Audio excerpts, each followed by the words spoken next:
It's safe to say that Halo's art design is iconic.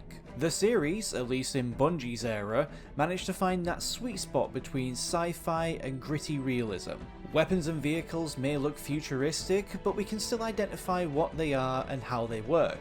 The worlds and locations have this alien feel, but they also include familiar traits that bear a resemblance to our own planet. However, my favourite part of the art design is the Spartan armour. This massive, hulking armour is the most recognisable part of Halo, and is always front and centre on the box art. The series initially started out with the Mark V armour before introducing the Mark VI in Halo 2, and many more pieces of armour with every new iteration. This is where armour customization would come in. In Halo, players can unlock brand new pieces of armour such as helmets, shoulder pads, chest plates, utility pouches, and more to create your own Spartan character. Do you want to have a robot arm? Or how about a knife on your shoulder pad? Or maybe you want to be an ODST? Welcome to the Hell Jumpers, son. There are so many iconic pieces of Halo armour that return in every new entry. Classics such as the EVA, EOD, Air Assault, Security, Scout, Gungnir, CQB, all of the Mark armour sets, and of course, Recon. Recon. Not every armour is a winner. There are definitely some stinkers out there, mostly from the dark times when they took over. Some of these are just plain awful, like who thought that this looked cool? Or this one here? Can they even see anything? Or what about this absolute eyesore? What the fuck is this? By my calculations, every piece of Halo armour has returned in a later game. That is except for one, a fan favourite that people have hoped would make a return at some point, but have just been disappointed with every new instalment. And if you can't tell which one I'm talking about, then perhaps this song will jig your memory.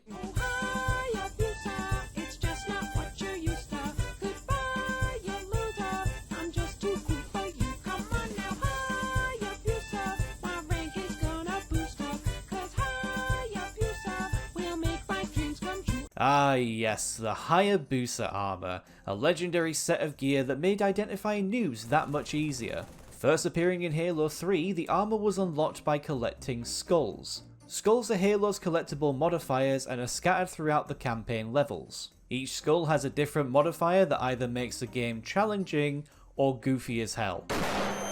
For example, Black Eye will only allow you to regain shields when you hit an enemy, forcing you to get up close and personal, but then you risk potentially dying in the process. However, on the flip side of that, you have something like Grunt Birthday Party, which fires confetti into the air whenever you headshot a grunt. It always brings a smile to my face whenever I hear that yay! Skulls are a lot of fun, and in Halo 3, there were 13 for you to find.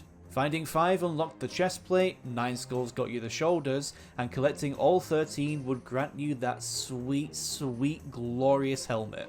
Or, you know, you could just get them for free if you bought the MCC. Wow, thanks 343! Thanks! The armour clearly takes inspiration from Japanese samurai armour, albeit not as on the nose as other armour sets like the Yoroi or Shinobi, but the influence is still there. The armour's shoulders have spiked pauldrons that bear resemblance to Sode shoulders, large shoulder guards made from iron or leather plates. The most iconic type of Sode shoulders would be the large square that ancient samurai wore, but other versions have this layered look to them, which as you can see look very similar to Hayabusa's shoulder pads. They're the same picture. And to add on to that Japanese influence, you can also unlock a katana.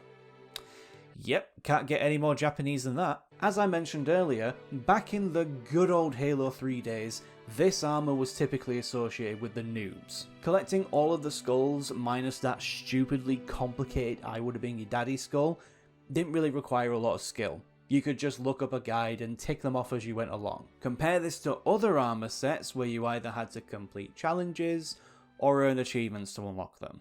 The EOD armour saw players beating the campaign on the legendary difficulty. Scout armour tasked you with obtaining 3 achievements varying in difficulty.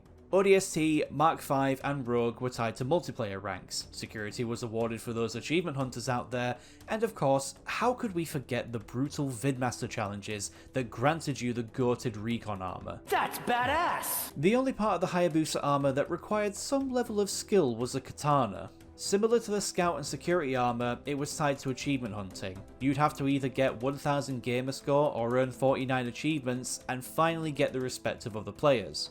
But despite it being associated with the noobs and the tryhards, it's surprisingly a really big fan favourite. There's something about Japanese armor in video games that gets people bricked up and frothing at the mouth, and the Hayabusa armor is no exception. When Bungie's next game, Halo Reach, was announced, a lot of fans thought that the Halo 3 armor sets would be featured in the game, and to be fair, we weren't wrong. Halo Reach featured almost every armor from Halo 3, designed to fit the new grittier art style. But when fans first booted up the game and looked through the available armor on offer, they noticed that one was missing. And that armor was Rogue. Seriously, why isn't Rogue featured in Reach? I tried to look for a reason online and came up with absolutely nothing. Well, at least it appeared in Halo 4. That's something. Oh my goodness! Look how they massacred my boy.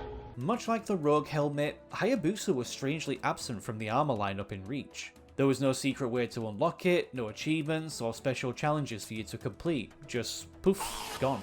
It was a strange exclusion, and it left many people scratching their heads wondering why it wasn't included. But that's okay, because Halo 4 is going to be released in a couple years' time. Surely it's bound to be in that game, right? Right? Yeah, it wasn't in the game. To this day, Hayabusa has never reappeared in another Halo game. There have been armor sets that have tried to replicate the look of Hayabusa, but the OG has been missing in action for nearly 2 decades. Now you must be asking yourself, why? Why has Bungie, 343 or Halo Studios excluded Hayabusa for so long? Well, the answer may surprise you, and can be answered with 2 words. Ninja Gaiden. Okay, what does that have to do with Hayabusa? Well, why don't we take a look at the main character in Ninja Gaiden? Do you see anything similar to Hayabusa's design? Anything at all? No? Well, how about now? And what about that katana on his back? Does that look familiar? No? You still don't see it? Well, let me tell you his name. Oh, I get it! Yeah, so it turns out the whole reason why Hayabusa exists in the first place is to pay homage to Ryu Hayabusa. The armor, especially the helmet, resembles his iconic outfit, and even the unlockable katana is based on his own. Whilst this may seem like a random inclusion, there's actually a lot more to it. You see, Ryu Hayabusa also appears as a combatant in the Dead or Alive franchise, and for Dead or Alive 4, developers Team Ninja added in a Halo Spartan called Nicole 458. She had her own voice lines, different costumes to unlock, and a stage of that one room from Cairo Station, all the while the best theme song created by a human blasts through your speakers. God, I wonder what she looks like under that armor. Have you seen the Dead or Alive characters? This better not awaken anything in me. So yeah, in the end, Hayabusa was just a crossover between Team Ninja and Bungie. And I guess that's it then, right? It was a one-time thing and Hayabusa is never going to appear in another Halo game in any way, shape or form? Well, not exactly. When I was gathering research for this video, I stumbled across the Hayabusa page on Halopedia. After flicking through the webpage, I saw that there was a gallery. I went through the gallery, reminiscing about the good old Halo 3 days, and came across this. A showcase of Halo 4 armor, and as I looked closely, I saw a familiar looking set. This blew my mind. At some point, Hayabusa was set to make its long-awaited return. It looks like they got quite far with this too, as there's even a 3D model of the armor, and even though it looks like, well, that, it's still Hayabusa. It's got the spiky helmet and the layered shoulders. Yeah, that's definitely Hayabusa. Why wasn't this used? I guess you could say that maybe copyright had a factor to play in it. It was a collaboration between 2 companies after all, and maybe Microsoft and 343 didn't want to waste money to bring back one single piece of armor. It's never been confirmed that this was the case, but all signs point to legal reasons being the main factor for his exclusion.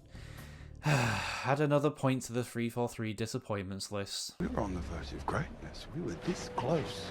So with everything that we've learned today, it's most likely that Hayabusa is never going to return. It's a piece of Halo history that we will never see featured in another game, and all we have to show for it is the memories that we made with it.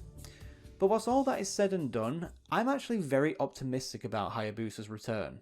Team Ninja and the legendary Platinum Games recently announced Ninja Gaiden 4, the first mainline Ninja Gaiden game in over 13 years. Kept you waiting, huh? It's planned to release sometime in late 2025, but what's most surprising is that Xbox Game Studios are actually going to be publishing it.